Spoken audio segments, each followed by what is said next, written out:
After an outbreak of the coronavirus at an ICE detention center in Virginia, protesters are demanding change tonight, even calling for the abolishment of ICE itself.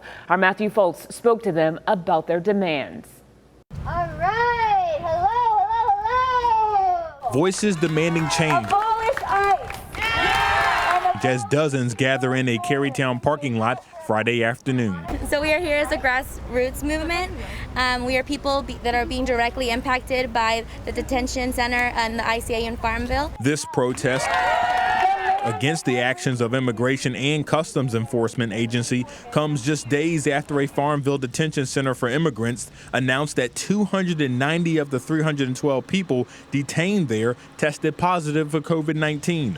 Lawyers believe the rise in cases happened after 74 detainees were transferred in from Arizona and Florida. It's complete ignorance and negligence of the health of the people being detained at the detention center. We don't get it! The protest turned into a march to the Windsor Farms neighborhood where Ken Newsom lives. He owns the company Immigration Centers of America, Farmville, which runs the detention center.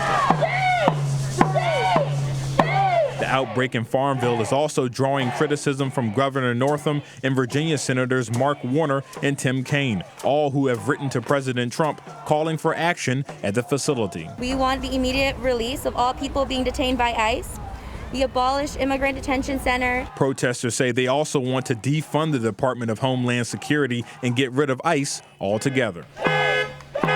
ICE has terrorized our community long enough, and to now see that during a global pandemic, there is 93% positive COVID cases in Farmville ICA detention center is a complete show of negligence to human life and human rights to access to proper health care. Now, we've reached out to the company that runs the detention center. They referred us to ICE's media department. We asked them for comment on today's protest and the conditions at the Farmville facility.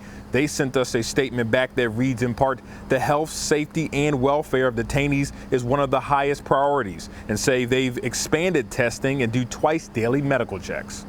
Working for you tonight in Richmond, I'm Matthew Foltz, CBS 6 News.